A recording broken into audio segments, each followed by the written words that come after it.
Hello, America, and welcome to Will Cain country. And many of you looking at the screen today going, man, Will looks like a shrunken down Vin Diesel that morphed into Bruce Willis, and I'm waiting for him to do karaoke right now. Not gonna happen. Who am I?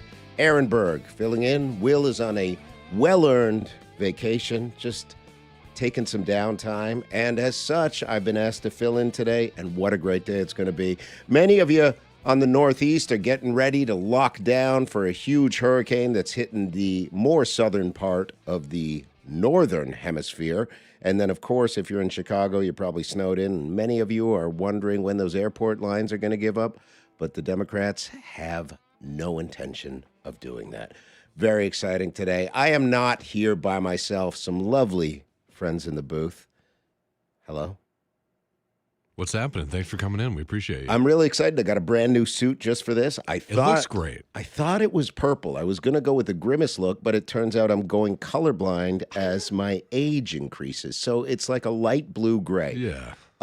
We have such an important week ahead of us because yesterday, of course, the biggest show that nobody watches, the Oscars, was on to give out awards, not just for DEI, but also for great movies, great performances, great soundtracks. This is the first time that there's ever been a tie in the Oscars, I believe. Fascinating. Some sparklingly amazing humor was not present last night. A lot of bomb jokes, which in fact is good timing because of what's happening in Iran, but a lot of really good bomb jokes. We're going to cover some of those. But also, tomorrow is St. Patrick's Day, one of the most important Asian holiday. It's an Irish holiday, actually. Did you know that? St. Patrick's Day. I thought corned beef and cabbage was an Asian treat, but it's not. An Irish holiday. The biggest of the Irish holidays is tomorrow. Not to be confused, Black Friday, not an Irish holiday. That's just a shopping thing set up by commercialism. As such, we got two great guests joining us today. Later in the show, the one and only New York icon, the guy you go to for sports knowledge in America, Mr. Craig Carton, will be joining us. But I figured what a great way to start the show off, since we're going to be talking Oscars, since we're going to be talking St. Patrick's Day, since we may involve what's happening in, that strait that's all clogged up now where there's like oil trying to get through. How do you pronounce the name of that strait? Hormuz? It sounds like vermouth to me. Vermouth is better, I would say. Vermouth is better than vermouth. Yes. And how do you spell vermouth? I don't know. Me neither. Is it an English word or is it an Arabic word? I Googled it. It says Strait of Vermouth. Yeah. That was the first thing that came up. We were right. The Strait of Vermouth it sounds like a James Bond type of thing. Like, I like my oil shaken, not stirred. Very exciting. This guy that I'm going to bring to you right now is known in the Irish world for making two of the greatest Irish movies ever, because these, I believe, stand on top of The Irishman, which was, I think a good movie, but kind of fell short. He's the writer and director of the Boondock Saints 1 and 2, the film franchise. It's been known for 25 years. He also has a brand new book out right now called Blood Origin. Also, great friend of mine, we're working on a project together called King of the Castle, which is just about to be made. We're just $3 million short. So if there's any billionaires listening, that's nothing. No, $3 million is a drop in the bucket. Steve Jobs, Elon Musk, great movie. Please welcome my friend, writer and director of the Boondock Saints 1 and 2, writer of the great new book, Blood Origin, Volume 1, Mr. Troy Duffy. Hey, Ron, how you doing? Happy St. Pat's, brother. It's almost here. How excited do you get as a man that's helped form Irish culture in America for this day? Oh man, this is our day, and I'm here in Nashville, and I don't know if you can see this, but it just started snowing outside, so it's a winter wonderland. Every Irishman's favorite for St. Pat's. We're gonna have a white St. Pat's. I mean, most Irish people that I would think of, leprechauns, etc., would fall into the white St. Pat's type of thing. Are leprechauns real? Are leprechauns real? Yeah. Yeah, you are one. What are you like, 5'2"? I remember No, tossing you a few times. I have loafers on right now, but without loafers, I'm 5'4.5", and Yeah, I never understood the loafer thing. I've seen you perform so many times yeah, in the loafer thing. I just like this kind of Yeah, but you're Miami huge. You're like it's Scarface. almost like get some work boots or something. I Get used to some wear work boots. some butt kicking stuff there. Let me explain. When you get older, you start to get these diseases like plantar fasciitis and things that I think Crocs become a much more sensible Oh God, we're type gonna of go with the footwear. Crocs again. All right. Yeah, I remember you were wearing penny loafers once, Yeah. and they had actual pennies in them, and I'm like, "Did you actually like put them in I, your shoe?" I think you're thinking about somebody else. I've never worn pennies in my shoes. It's far too stereotypical. Yeah. Okay. All right. We'll talk off air. Let me ask you this. Tell me Mm, about the book right now. I know it's moving forward. It's yeah. selling. You got some big news about it. The audiobook is out right now. Tell us Yeah. where this goes in terms of the Boondock Saints line of time. Well, I mean, a couple of years ago when I made a deal for three to kind of put that aside, over here I was going to retire and write books, right? So I wrote the Boondock Saints book, Boondock Saints Volume One, Blood Origin. It's out right now as a on Amazon and Audible, and yeah, the fans are highly recommending the Audible because I narrated the whole thing, and evidently I have a very smooth and silky voice that's pleasing to the ear. It is, except when you try to make it sound like that, then it's very abrasive and aggressive at best. Now, your movies affected a whole generation of people, not Mhm. initially, because you had issues when the first movie came out. But by the way, at the time, hottest script in Hollywood, Yeah. people clamoring to do this movie. You're going through A-list actors. You've got you're picking and choosing, but then the studio heads and the agents all get involved. Harvey Weinstein at one point, who had a huge article come out last week, somebody interviewed him in Rikers, and he's still got that abrasiveness to him.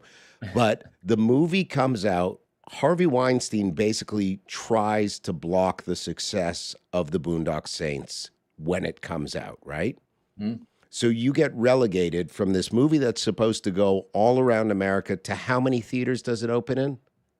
Only two theaters, one in LA, one in Waltham, Mass, and we four-walled them, which is basically I buy all the tickets and hopefully we do okay, which we actually did. We made like 38 grand in the one theater in Waltham, Mass, one theater. Because it was a college town, so it kind of got out of control. But yeah, what happened there was part Harvey, part the world. Because when we were doing our screenings for the industry on Boondock, the Columbine incident occurred, and we were blacklisted from U.S. theater screens. So we weren't going to get a theatrical release. Period. And that was back in the day. You're talking about 99, 2000 being banned from theater screens, even there was like weird crossover with Boondock. Two characters in trench coats, and two young men did the violence, and so we just got like hammered. So immediately, the only thing we're getting is a straight to video, but Blockbuster really stepped up and gave us what was called a Blockbuster, like it's some kind of release of a straight to video where they don't put like two copies of your little stupid movie per store. They put 120. So it looks like a big movie that everybody missed in theaters. It's called a Blockbuster exclusive. That's when it hit the fans. Now, for the kids that are under 40 listening, explain to them what a blockbuster is. Oh yeah, Blockbusters, video stores, man. We used to have, you remember that? We used to Yep. have to go in, look at the shelves, pick a thing, and rent a VHS. It was funny. We were one of the last VHS movies. That was right during the transition to DVD. It was a different time. You would go out, rent a movie, watch it with your family, as opposed to just lock your eyes on your phone with earbuds, hopefully with earbuds. If you don't have earbuds and you're on a United flight now, they'll kick you off, thankfully. Mhm. So this movie gets buried. All of a sudden on VHS, people start watching it to the degree that there's somebody in the sound booth here Yeah, I was that telling him. loved the movie so much, he auditioned with the speech from the courtroom. And he says not uncommon. It's a great speech. It's a great monologue for theater. And I said, do you remember how it goes? Listen to this, Troy. And shepherd we shall be for thee, my lord, for thee. Power hath descended forth from my hand. May my sweet swiftly carry out that command, and we shall flow a river forth to thee, and teeming with souls shall it ever be. And nomine patriot filii spiritus sancti. Right. Awesome. I You didn't messed do up the a accent. little in the middle there. You didn't do the accent. Yeah, I thought like, he kind of pussed out because he told me before we got on the air, and I was like, oh, that's cool. Did you do the accent? And he's like, no, man, but I got the part. Did you cry? Did you let tears well up in your eyes when you were doing I it? tried really hard, but it just didn't come. What was the overwhelming emotion you ran with? Was it anger? Was it anger. Yeah. Ooh, it was vengeful anger. That was the best part of the movie. I mean, that's the feeling that it's like as a young guy, I watched that movie. I was like, oh, yeah, this is like, yeah. That's that feeling, that like, that revenge, that, that anger is great. Troy, the overwhelming sense of the movie, it was about vengeance, was about brotherhood, but there's also so much great comedy in what you do, right? Is it a thing that comedy and violence go hand in hand? Because I find extreme violence hilarious. Oh, yeah? Yeah, is that odd? Kind of. Well, actually, no. I mean, we have different emotions, don't we? I remember, I haven't cried in probably, I don't know, 20, 25 years. And the last time I did was during the battle scenes of Braveheart. Yeah. For whatever reason. I think I was having a glory moment, I cry all the time. If you get married, you'll cry a lot. It really, yeah. When you're married, you cry a lot. You have to. Mostly in the shed, in the backyard. Yeah. I've been married. I did not cry. Not even at the end? When it was over, I almost did. When I divorced, I came this close to crying. Yeah. Tell me, we have a clip I want to show. Pierce Morgan had guest on, and they were talking about the last really rebellious comedy to be made. And I want you to watch this clip, and I want to get your take on it. People might agree with me that Tropic Thunder is not only a great film, but possibly the last balls-out comedy to have been made, Absolutely. And, yes, and it's 100%. It's such a shame. It's such a shame that we've had 10 years where it's been kind of like a desert, Well, let me ask Dr. Anastasia, we're on a lighter subject here. What's your favorite comedy movie? Not my genre of choice, so I'm learning a lot. You surprise me. You don't find things funny? Well, last time, Pierce, you told me I'm not fun at parties, so I'm really matching my brain. Well, you just proved the point. If you can't think of a single exactly. comedy movie you like. This is what I mean about but Anastasia, it's what I mean about the woke brigade. You don't like Pierce, laughing. You're joyless people. Where's the laughter? Where's the fun? Thoughts? Yeah, I completely agree. I think we're witnessing the death of the comedy. When was the last great one we saw, right? And in terms of irreverent comedies like Tropic Thunder, that was the last one. Yeah. I can't name one, and it's strangely, great segue, Aaron, but it goes right to King of the Castle, our project together that you and I are working on. I probably a year ago, you sent me your script, which was basically, I mean, I don't want to out you on your buddy's show, but it's semi-autobiographical about a man who has to return to male stripping at 54 when tragedy strikes his family. But it was the best comedy cold open that I had read, and it was because it was so irreverent. I was like, dude, you nailed this. The rest was a hot mess, and I got in there, and you and I worked hard, and we fixed it. And now we're only $3 million short on our $3 million budget. So wait, $3 million on our $3 million budget. Okay, I get it. So this movie is bringing back the irreverence to comedy. Why do you think it's died? Why do you think we're watching a woman on Pierce Morgan saying she just doesn't find humor to be in her genre? Isn't laughing such an essential part of life? Like, how miserable must you be if you don't find things funny? Oh God, man. When politics seeped into absolutely everything, from sports to any kind of entertainment, singing, rap, uh, everything.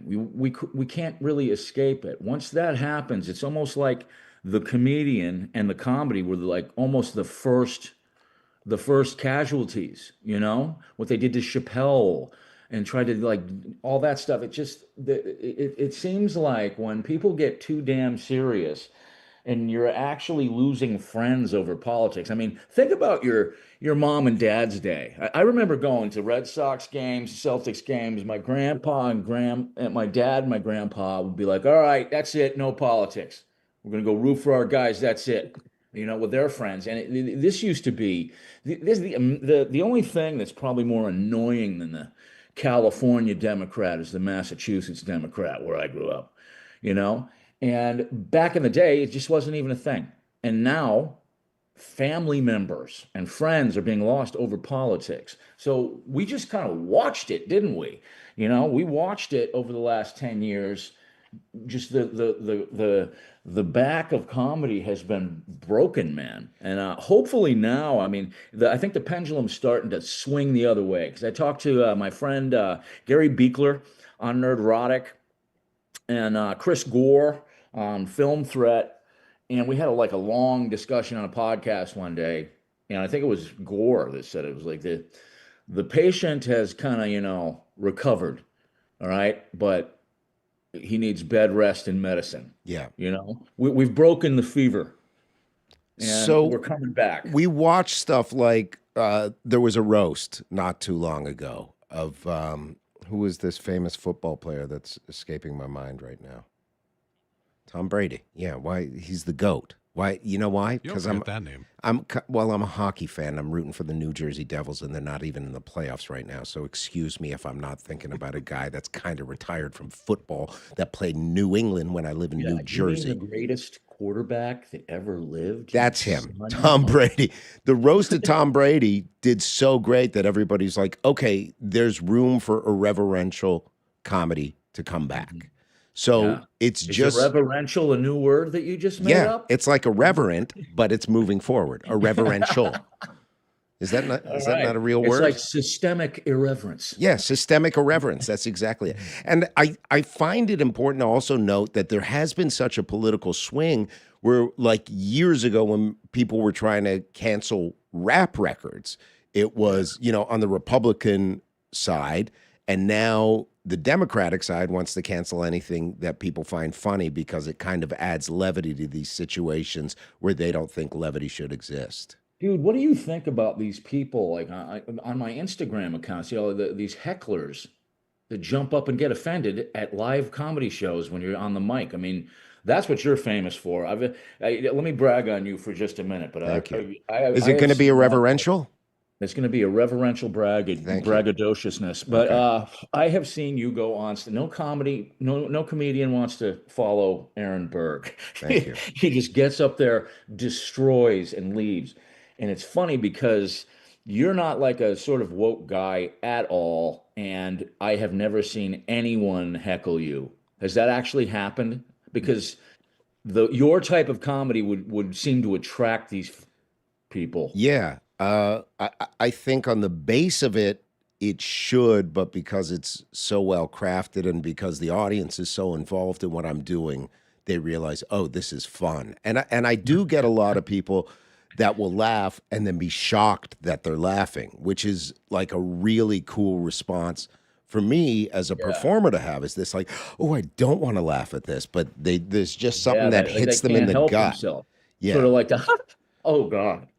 I do really love that. Yeah, I it's love like surprise laughter. I guess that's the answer then. I mean, do you ever get them coming up to you after the show and dressing you down? No. See, it's very rare that anybody will come up after and go, I really hated what you said. And if they do, I go, well, thanks for sharing your opinion. They're entitled to not like it. Yeah. I had a woman at a sold out show last week, 300 people, everybody's dying laughing. And this woman in the front, pink hair, just like the internet come to life. Like she is a troll. Like, on the day that Trump first got elected, she was the one on her knees yelling, "No!" It was exactly that. She was with her daughter. Her daughter's laughing at first, and then the woman stopped. And I go, "Look, I'm picking up on your energy. I'm really not digging this. I get you don't like me, but look around you." And she goes, "I don't understand why everyone is laughing." And I said, "Because you are the problem in this equation. Everybody else is having a blast. You're the one." And I go, "You're free to get up and leave. Please get up and leave. I don't want your energy in here. Nobody does." And she goes, "No, we're going to wait and see the rest of the people." And I go, "I'm last." And it was just the misery on her face. It brought me so much joy. It brings me joy to make people laugh and have a great time. But to really upset small-minded individuals is one of the greatest things a comedian can do. Oh, I love the time. There's been a few times where the audience revolted against the heckler Yeah. and shouted him down until they left.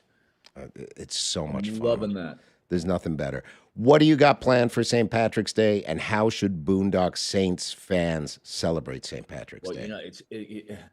that's a fun question. It's so weird. The fans have got these rituals. I mean, Boondock has been a cult hit for 25 years, and the fans have developed these drinking games that they do on St. Pat's. One is like everybody will just be watching the movie, and they'll all say the dialogue Yeah.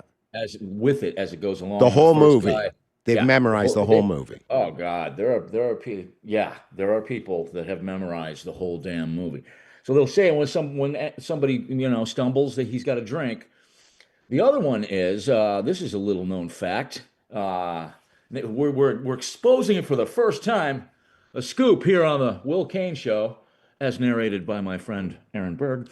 We have the highest number of F-bombs in Boondock Saints 1. And that number is? 247. Some fan actually counted, which makes sense. We actually have an F-word monologue at one point where Rocco says it like 50 times in a row. But like, for instance, Scarface has 100 less than us. Wow. Yeah, and so he influenced me in my suit purchase. What's that? He influenced me in my suit purchase, Scarface. Every suit I get now, I'm trying to look like Scarface. You went with the shark skin, huh? Yeah, I love it. All right. The other What one you is talking about? It's a Cadillac. Every time an F-bomb comes up, they'll drink. So they get bombed on St. Patrick's Day watching the movie. Okay. So I will probably join them in that. Is there like a live stream, or is there like a group chat that you have that goes on St. Patrick's Day for Boondock Saints fans? No, I'll probably shout out doing a shot on our socials. But one of the things I am looking forward to is we may be able to. There's the Boondock Saint bar in New Orleans. I may want to do a live stream with them to pull up a glass with those peeps down in New Orleans. You and I were there just a little while ago. Yeah, we were there for a comedy festival, and we did a wonderful show. That was a blast, and I hope we get to do it again. Well, happy St. Patrick's Day. Final thoughts on the Oscars last night. Of course, one battle after another. Took Best Picture. Thoughts? Yeah, never heard of it. It was a huge movie. You work in movies. It was a really big movie. I know. But the Oscars is just like Sean Penn, Leonardo DiCaprio. There's this great car scene at the end that goes on for like 8 minutes. You know what? I'll check it out. But I saw clips of everybody complaining about the host. Conan O'Brien. Great host. There were a couple jokes. Wait a minute. No. I was thinking of Jimmy Kimmel. Sorry. Yeah. Conan. They said did a pretty good job, huh? I guess Conan. Yeah, Conan always does a good job. I know his head writer Laurie Kilmartin, very funny comedian.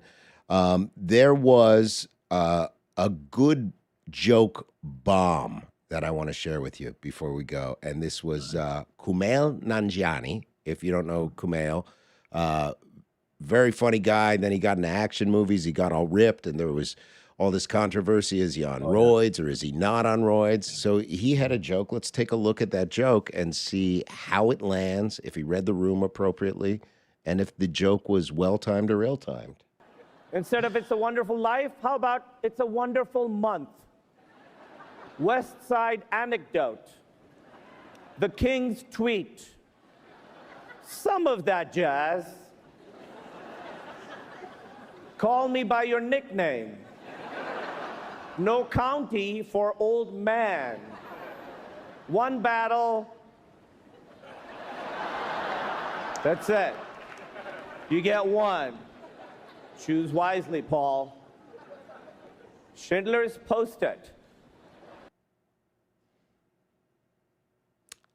Not bad. Yeah, that was like an avalanche. I mean, it should have probably put stop. that in the middle and closed with no country. I'm not offended by it as a Jewish how dare American. I am not offended by it. It's not like he drove a car through a synagogue. You know what I mean? Did you notice all the laughter? He was getting medium laughs. There's still. I love that Hollywood is so woke, yet at times they still get offended by old school stuff. Troy, thank you for joining us. Tell people where they can find you, and tell them where they can get the book. All right, Blood Origin. cool. Here's some shameless self promotion. I actually gave Jimmy Fela when I was there doing his show with you. Jimmy's right next door right now. I might knock on One of these. All right, so our Wow. Boondock Brothers crosses from the Hell movie are pretty much the prized possession of a lot of fans, and we haven't had them available for a while, but now they're available on boondocksaints.com. Beautiful. Also, yeah, the book, Amazon and Audible, just Boondock Saints Volume 1. And, we are actually seeking a physical book publishing deal, something like a leather-bound Bible hardcover type thing, to be in bookstores, and we're having some good luck with that. And the last thing, I mean, you didn't ask me, but I have to address it because fans are they're just crazy, sort of like what's happening with Boondock 3. What's happening with Boondock 3 is what I wanted to ask you. All right. Well, yeah, that's like I could like announce on any social, oh my God, my mother died. Yeah, what's happening with 3? That's the first comment on everything, right? So basically, a couple years ago, when I decided to retire and just write the book series on Boondock Saints, I did a deal with this great company, kind of the action franchise kings of Hollywood. These guys did with a John Wick focus on movies. sequels. They did the John Wick movies. They did the Sicario movies called Thunder Road. They're terrific. Big fans over there. But they have a focus on sequels, and our fans. I mean, you. I don't know if we mentioned this. You were in Boondock too. That's how we met. I hired you, and you did a fantastic job. But the fans had to wait 10 years between 1 and 2, and now it's been 15 between 2 and 3. Yeah. Right. So as Piers Morgan said, all this waitings for the birds. And I'm really just shocked and surprised that the fans they still even want it after all this time, but they certainly do. So they're aiming for the last quarter of 2026 to begin production, and the holdup has been that what they're trying to do is put story elements in there so that they can do a 3, 4, and a 5 in fairly rapid succession. Wow. So they really want to kind of take the franchise to the next level, and it's taking some creative tweaking, but we're on it, man. I have a question. With the recent popularity of peptides, TRT, hormone therapy replacement, is it possible that, spoiler alert, I'm killed in the second movie? Is it possible I come back for 3, 4, 5? Like there's a new peptide, I take a lot of BPC 157 or TB 500, and all of a sudden Jojo Rama comes back? No. Okay. I just wanted to run it by you. I just thought there were a lot of innovations in medicine and science, and I thought that you and I need to focus on getting King of the Castle made. So like you said off the top, calling all billionaires with balls. You got it. Troy Duffy, thank you for joining us today. We will be right back after a short break here on Will Cain Country.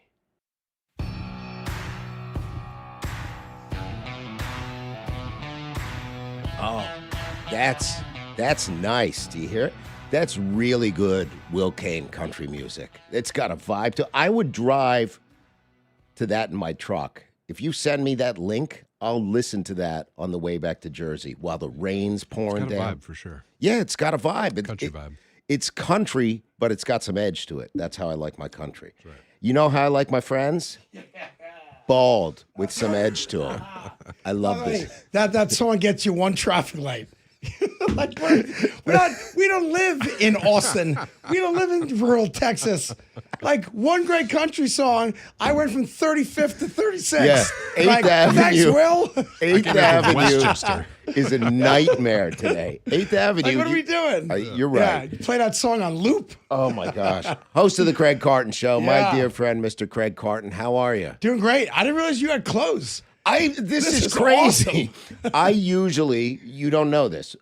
Craig does some of the best charity shows Thank you. anywhere in the world. We raised a whole bunch of money for St. Jude's. Yeah, we last raised week. like almost $1 million since Yeah. we started doing it. Yeah. Craig is so active in the community and puts on these amazing comedy shows. So luckily, I get to be a part of these comedy shows with him. He goes up, he talks, he's hilarious. And by the way, I don't want to spoil this. His son Yeah. is a budding edgelord comedian. Kills it. I love 15 years old. he runs Yeah. jokes by That's me. hard at that age, man. He That's did. tough. And Craig will look at me and he'll go, "You can't say this on stage, can you?" And I go, "Yeah, you can." And his son is killed before. I've seen him up there. Yeah. Killed before. Because there's a difference. Like you saw him, I guess he was 13, let's say, maybe Yeah. 14, right? I was trying to explain to him, my son Anthony is in 9th grade. You get to an age where debatable material is no longer cute because it's coming out of the mouth Yeah. of a 10-year-old, right? And I'll never forget when he was 2 or 3 and he's just learning how to speak. I would play him Dice Clay stuff, Yeah. right? The original Dice Clay Such stuff. a great dad. And then I would feed him a line. He'd reiterate the line. I would then edit it together. Yeah. So I had like a 3-year-old saying, what's in the bowl, right? That kind of stuff. So I'm doing the radio in New York City, and we've Dice booked as a guest. Yeah. And I always thought, like when Opie and Anthony, I thought they were the best radio show in New York City for comedians. Yeah. Because they gave comics platforms.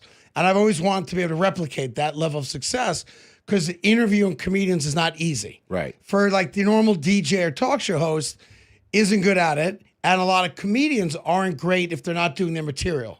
So it's kind of this weird moment. Like you have guys you're fans of that are really funny, but how do you make it a funny 20-minute segment on radio, right? Right.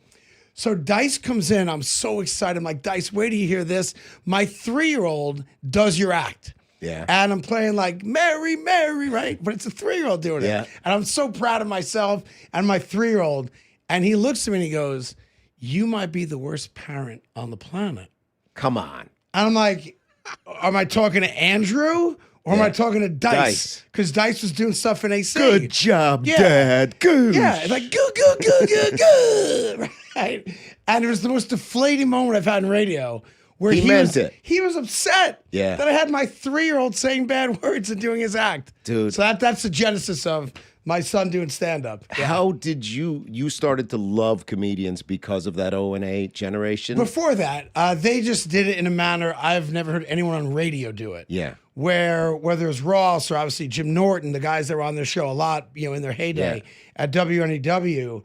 And as a guy, like I'm a radio geek, but you like to see other people really good at what they do. Yeah. And it was more Anthony than Opie for sure, because I think he's brilliant also from Yeah. a comedic mind standpoint.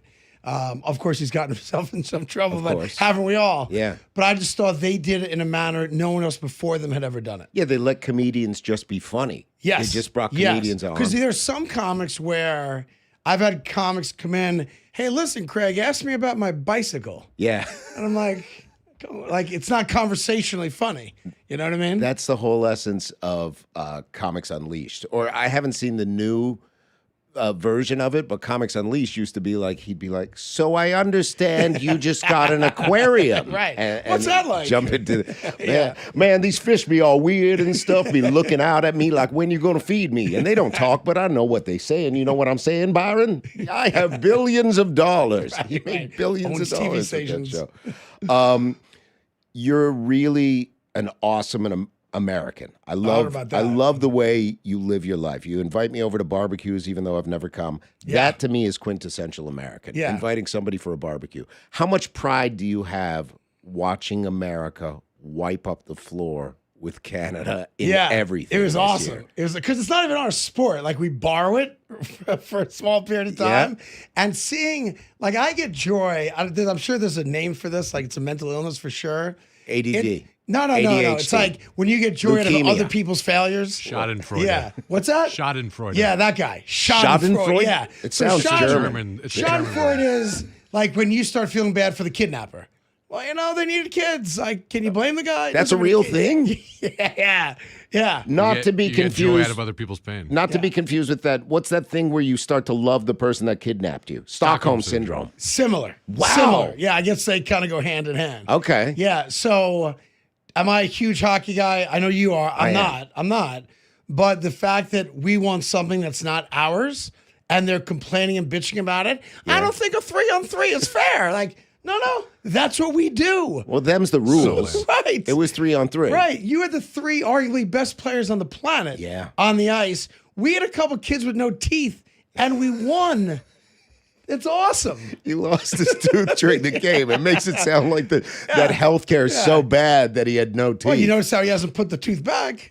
He loves that look, Jack. It's his image now. I take my daughter Piper to the games all the time. I love going to the games. So, and now we're lucky enough we'll sit in like, the first row or two. Yeah. And oh my God, it broke her heart the other day. So she makes a sign to take. Kids want a puck. Right. I don't know if you ever got. I never got a puck as a kid. So my daughter made this sign, "We'll cheer all game for a puck." And she's holding the sign Cute up. little kid in the window, right? And no one gave her a puck. And then this season ticket holder came over, nice enough guy. We sit right near him, and there's another girl next to Piper, and he goes, "Do you want a puck?" To the other girl. And she goes, "Yeah." And he goes, "Hey, Cotter!" He yells at Cotter. Okay. "Puck!"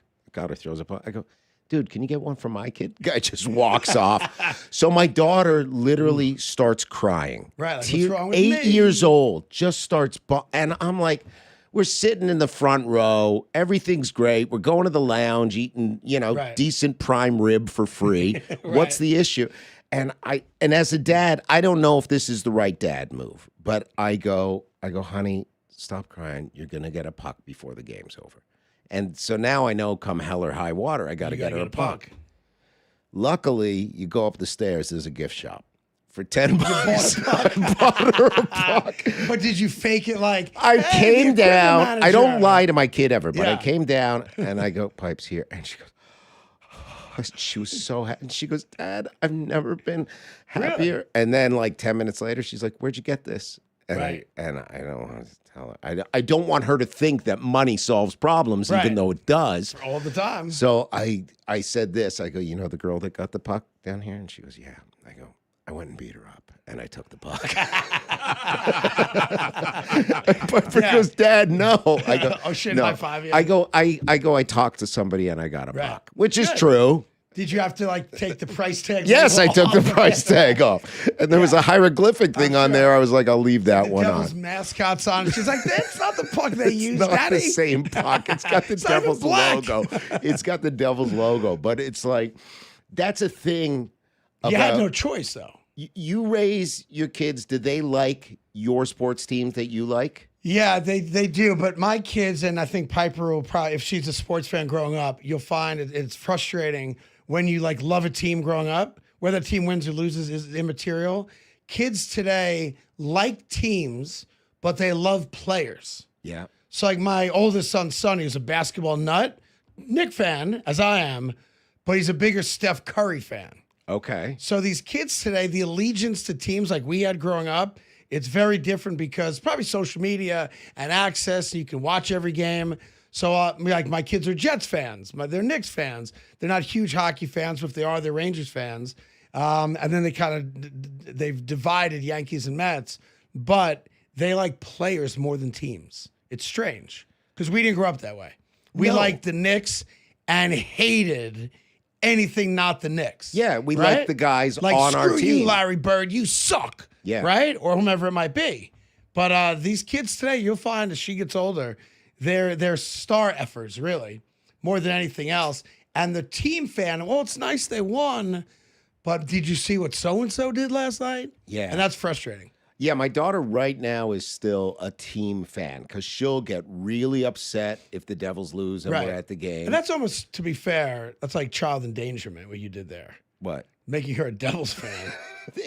I was do you a love her? Leafs fan for 40-something Daddy doesn't years. love you. Yeah. What do you mean? Look, we're Devils fans. You also probably live in New Jersey. Yeah. And you ain't crossing the Hudson River for those prices. I'll tell you this. I am going to MSG Wednesday night to watch the Devils play the Rangers. Because the Devils are playing? Because the Devils are playing, and a dear friend of mine was able to get me into I the was gonna say, that's a suite. free ticket. Yeah, right that's a there. free Yeah, ticket. you're not Yeah, stupid. those prices are Yeah, insane. You're still a comedian. Yeah, the Rangers are horrible, and Yeah. they still command those Yeah, prices. like probably 3-4x what you pay to go to a Devils game. That's correct. And the Devils have been so bad. Yeah. And because it's in Newark, it's almost like they feel like we better be extra special to fans that actually show up in Newark to watch hockey. Yeah. So I'm not surprised that your experience is probably great. And by the way, yeah, the Rock is a great place to It watch is. a game. By the- I It's- agree.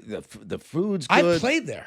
You played what? Hockey. No, you didn't. Yes, I did. When you were how goalie. old? When I was like 45. Yeah, we used to play charity hockey games, and I can't skate backwards. I played at the Garden. I played at Barclays. Played at Nassau. Played at Yankee Stadium when they had the outdoor NHL game. Come on. And played 2 or 3 times at the Rock. Give me Yeah. your numbers when you were goaltending. Awesome. Goals against average. Yeah. Oh, probably 10. That's not good. No. It's double digits. Were you the backup or the No, starter? I started, played the entire game. Who else was on this team? It was all, you're not going to believe this. It was celebrities / former Devils, Rangers, and Islanders. Come on. So I'll give you an example. The guy that taught me how to play goalie is one of the great New York Ranger players of all time. Henrik Lundqvist. No, a defenseman, actually. Who? And took me out on the garden ice and peppered me with shots for a half hour. And then Nick Fotiu came out and peppered me with shots. Adam Graves. Wow. Yes. One of the great, I think he retired his jersey. Was he right? number 9? I don't know. What number was Adam I think that was Billy Bathgate was 9. He might have been 9 too. So yeah, I played at the Garden. number and, 9. And Adam Graves was my coach. That's He insane. was awesome. 91-01. Yeah. Does it make you want to play hockey more? No. Goalie, yeah. Like you can't skate backwards? I can't skate backwards. So what would you do? Just grab the crossbar and pull No, I yourself can back? skate forwards. Yeah. I can make a circle and get back to where I need to be. Is there video of you Yeah, playing? you go on YouTube right now. Okay. No joke. I would love to watch Craig Carton. So one of the highlights Playing you'll find on YouTube is the slowest attempt at scoring a goal of all time.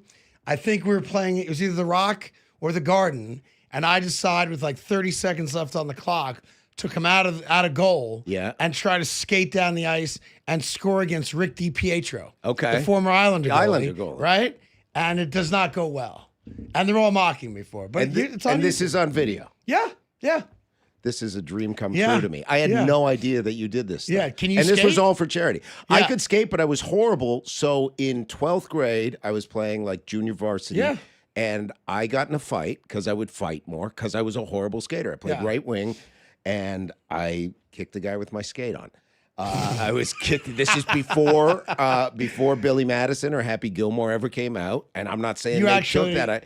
No, I didn't not blade Trying to first. stab I the kicked guy? him. I punched him. I went after Yeah. the refs. I mean, I had a loose nut, Crazy. and then they kicked me out, and I had to write an apology note to Pickering College, which is the team. And then the Yeah. guy after he goes, "You dead?" I go, "Okay, come on." And his friends grabbed him, and they go, "He already made a mess of you. Don't go against done him it again." again. Yeah, but I was a really good scrapper. I was a little I bet. scrappy guy. I can see it. To me, I love that part of the game. That's one of the best parts of it. Like, And you'd I still be, also- I know this can be cliche, but like you men's men, right? You Yeah, can still and I be a also guy. think the NHL is probably the A best. little footage league. here. We got footage of me playing hockey. Yeah, right there. There you go.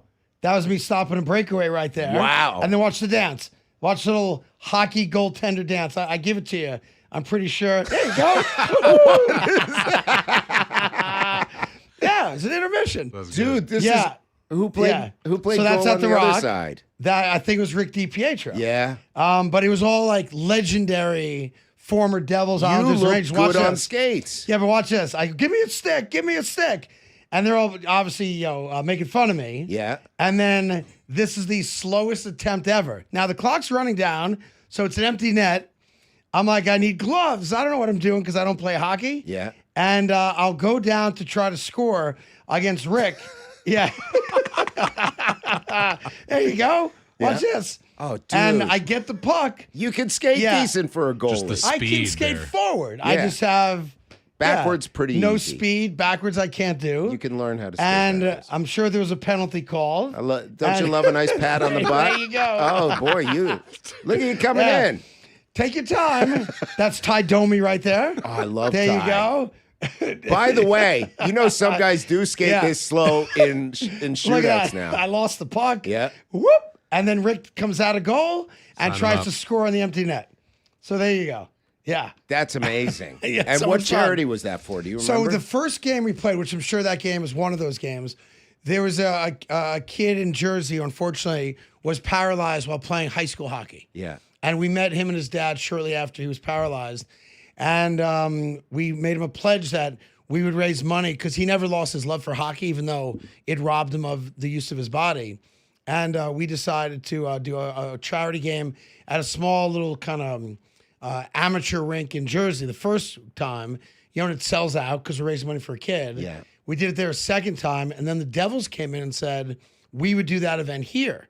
And then the Yankees came in and said, we'll give away 2 free tickets to Yankee games for anybody that buys a ticket to the hockey match. Wow. So I would say, you could see the crowd there. Maybe like 5,000-6,000 people. Yeah. Came to a random weeknight charity hockey game, and it was great. It was great. You're so involved in this stuff. I mean, you must feel good about yourself, or is it just so selfless that you do this? But look, there are certain events that you feel good when you raise a certain number, where you see the results, a happy family, a kid, Yeah. and obviously you're raising money for people that need help. Yeah. So to see the satisfaction, the joy on their faces when we help, and to be fair, also, I got a second chance at life. After my quite public foray into gambling and becoming a compulsive gambler, and I just made a pledge that if I ever got back in radio and TV, that to the extent I could, I would pay it forward. Yeah. And that's what I always try to do it beforehand. It probably has more of a meaning to me personally now because I'm blessed to have a second chance. Yeah. So I can use that position to help other people. But yeah, like with the event we did the other night, we raised like $15,000 for St. Jude in the honor of someone who lost their life to cancer. And you see the family, and that's the payoff, Yeah, the people that you get to be with that are at these events, they're really touched in real time by it.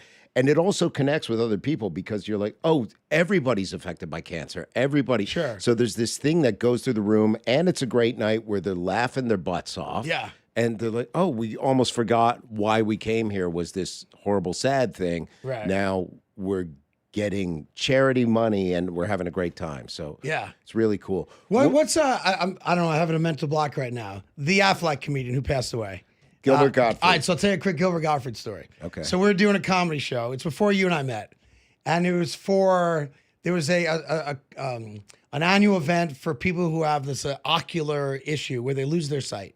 They go blind later in life. So you've had your sight for 30, 40 years and you have this disease of the eye. I think I have it. Oh, you might. My vision's horrible. Yeah, but you're not blind. You're not but it's going really blind. bad. You're Like I my need wife. readers. You tell my wife anything. I've got that. No, you don't have it. Like you're not like a leper. I it's not promise just me. you. Your pinky's not falling off. Okay. So Gilbert Gottfried agreed to do the event. Yeah. And I think he's the only comic that could have pulled this off. Maybe Norm Macdonald, maybe. And Gilbert gets up there, packed house, 250 people, Gotham Comedy Club. Yeah. And it's a charity for people who lose their sight. And he goes, you know what I hate? I hate blind people. He opens with that. Yeah. And then, like, can you laugh at that? Yeah. He goes, but you know what's worse than blind people? Kids. But not just any kids. Kids with cancer suck. Yeah. You're sitting there like, and within about 2 or 3 minutes, he had the homeroom. Yeah. Side splitting laughter. But I'd never seen a guy make fun of the charitable cause that we were there to raise money for. I like doing it. I like doing stuff like that. Yeah. I love the irreverence. Because it's so unique. Did you see they had on X, there was the Paralympic game, Yeah. and they called it seeded rivalry? Oh, I did not. I did not. Dude, I saw that. I didn't. That's I a thought it was tough the one. Onion. I Yeah. thought it was the Onion. Did you see the video today that came out? No. Oh, this is crazy. What is it? So our Paralympic hockey team, I think, won Yep. gold medal. Yep. Right? Video came out this morning. It's all over TikTok and Instagram, where they're coming out of the locker room to go to whatever post-game celebration there is, and they're all walking. And Come on. I swear, and people are like, wait a minute. The whole team is fake The whole Paralympians. team, they just walked out. And we're like, wait, what? That's hilarious. See if Did you I guys see can that? find it. Oh, I my saw God. it this morning, so you should find it pretty quickly. And the reactions are Like walking with their gold medals. Kind of changes everything, doesn't it? That'd be so fun. Yeah. Because I remember during the Olympics, Team Canada got accused of cheating in curling. Yeah. Where they curled and the guy would push the thing, and you're not allowed to do that. I think it'd be hilarious if for the Paralympics, none of the competitors on Team USA were Paralympians. It's like, Dude, oh, I man. saw the video. Now, maybe they've got a prosthetic leg or something for sure. But like, they're like, this is weird. All of them were walking? Dude, they all walk out of the locker room to go to the party. Yeah, and that's not an easy Google search. Paralympians walking with gold Yeah, medals. I'm Googling this on a Fox computer. So this Yeah, it's going I saw it this morning. Yeah. on Yeah. TikTok. Yeah, I'm sure you guys will find it. Maybe it's on Twitter, whatever it is. Current status of New York sports teams. Yeah. How do they look? What's going to happen? The Islanders are going to go to the playoffs. Okay. We don't care about hockey. I don't. Yeah. The Mets, big reshaping. JP Arancibia stepping in, which is pretty exciting. What'd you say? JP Arancibia. How do you pronounce New it? guy? JP Arancibia. I don't know who you're talking to. JP Arancibia. That guy. Yeah. JP Does he Arancibia. pitch? No, he's Oh. like part of the coaching staff. Are the Mets in trouble? Yeah. I mean, they No, I don't sold know. off. Like- The big guns are gone. Well, Pete, so they're gone over politics. Diaz is though. gone. Like, which is a crazy thing in baseball. Oh, because Pete Alonso voted So- for Hillary Clinton? No. No. Looks like her, but didn't vote Yeah. for it. No. So Francisco Lindor's wife did not get along with Brandon Nimmo's wife. Come on. No, because the Nimmos are quite famously huge Republicans. Really? And it became an issue of politics and Trump, and there was a falling out amongst the wives. No. Now, I don't care what guy you are. If your wife comes home and she's pissed because one of your teammates' wives has different political beliefs, and there was a group of wives that didn't go to a baby naming, they were like, there was, guys not talking on the road, cliques didn't set up because the wives didn't get along. So Brandon Nimmo got to go, right? Traded for Marcus Simeon. He goes to Texas. Jeff McNeil, bye-bye. And ultimately Pete Alonso, who I don't know if Pete's ever voted in his life or not. Yeah. But there's those three guys who are a clique.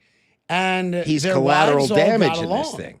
And then you have Francisco Lindor's wife, who's quite famously a socialist now and a big supporter of our current mayors, which is I thought interesting when you support socialism and the current mayor as you're moving into a $23 million apartment on the Upper East Side and you're throwing like crumb cakes outside for your people, so they can eat a little bit too. So a little Yeah. hypocritical. So that's the Mets story. That's why the Mets I made had the no moves they idea made. this is happening. Now, Stearns, the GM of the Mets, was never a Pete Alonso guy.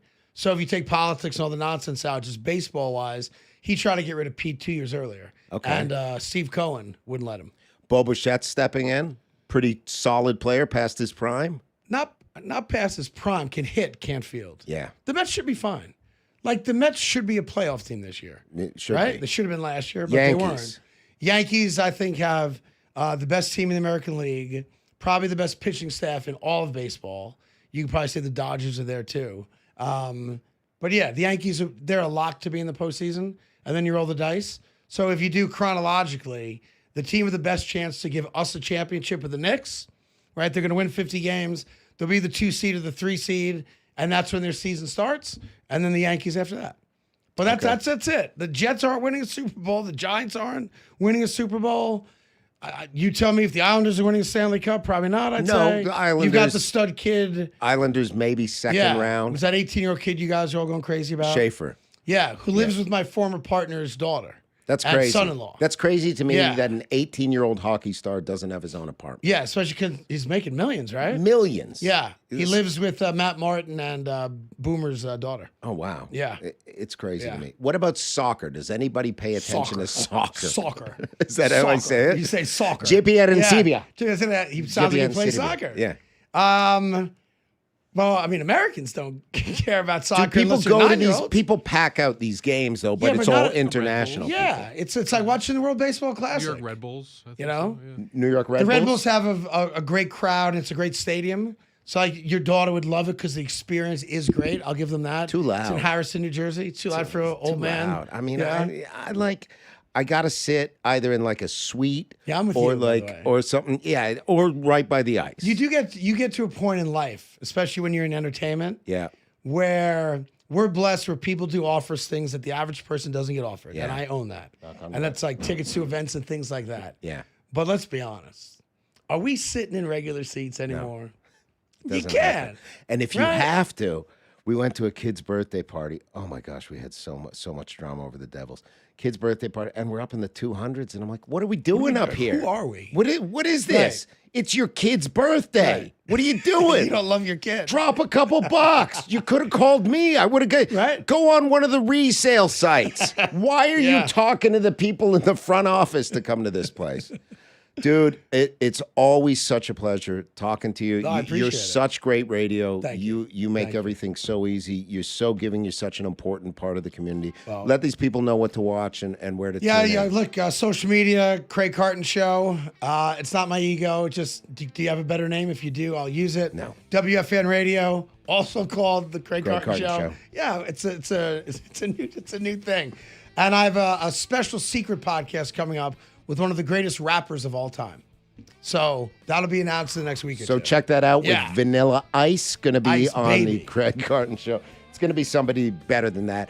It's been a pleasure filling in here on Will Cain Country. You've got special guest hosts coming up this week. You want to tell everybody who is going to be filling in for the rest of the week? We got for me? Tom Shalhoub tomorrow. Tom Shalhoub. Great Nice. Tom Shalhoub. Surprised Will didn't ask me. We've known each other for a long time. Yeah. Yeah, he keeps asking me to come on the show and then canceling about an hour before the appearance. Anytime I'm here, you're always welcome. I appreciate that. Thank you for tuning in. We will see you later.